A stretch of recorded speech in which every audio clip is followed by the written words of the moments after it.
আসসালামু আলাইকুম everyone, welcome back my channel.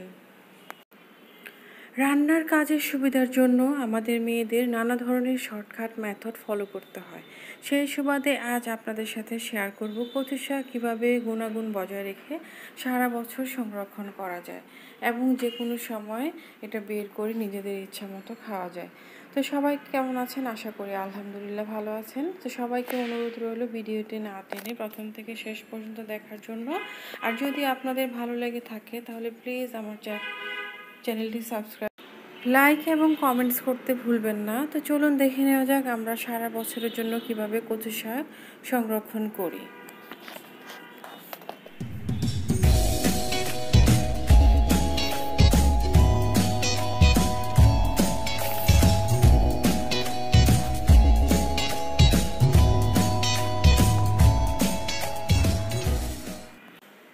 এখানে আমি একটা বড় পাত্রে কচুগুলো ভালোভাবে কেটে ধুয়ে চুলায় বসিয়ে দিয়েছি।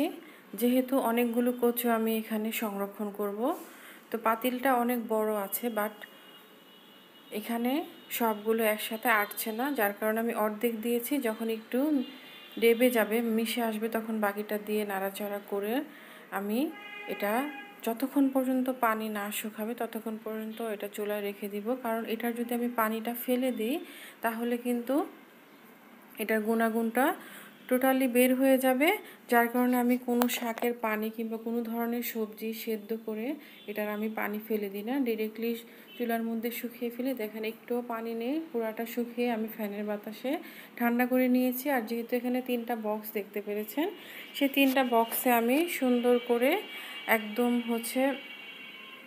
শুকনো অবস্থায়, যাতে একটু পরিমাণও পানি না থাকে, টিস্যু দিয়ে ভালো করে মুছে দেন আমি এখানে 3টাতে ভাগ ভাগ করে এভাবে রেখে দিব সারা বছরের জন্য। আর আপনি অবশ্যই যদি ডিপ ফ্রিজে রাখেন তাহলে সারা বছর যে কোনো সময় এটা বের করে খেতে পারবেন। আর যদি নর্মালে রাখেন, নর্মাল ফ্রিজে, তখন কিন্তু আপনি বেশি দিন রাখতে পারবেন না, হয়তো সপ্তাহখানেক কিংবা 4 থেকে 5 দিন আপনি নর্মাল ফ্রিজে সংরক্ষণ করতে পারবেন।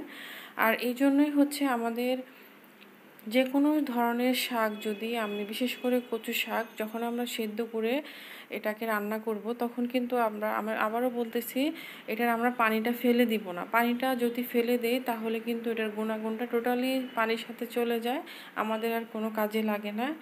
যার কারণে আমি পানিটা রেখে দিব। আজকের ভিডিওটি আমি আর বড় করলাম না, কারণ আমরা সবাই জানি ডিপ ফ্রিজে কীভাবে সারা বছরের জন্য কচু শাক সংরক্ষণ করতে হয়। সবাইকে আবার অসংখ্য ধন্যবাদ আমার ভিডিওটি না টেনে দেখার জন্য। সবাই ভালো থাকবেন, সুস্থ থাকবেন। আল্লাহ হাফেজ।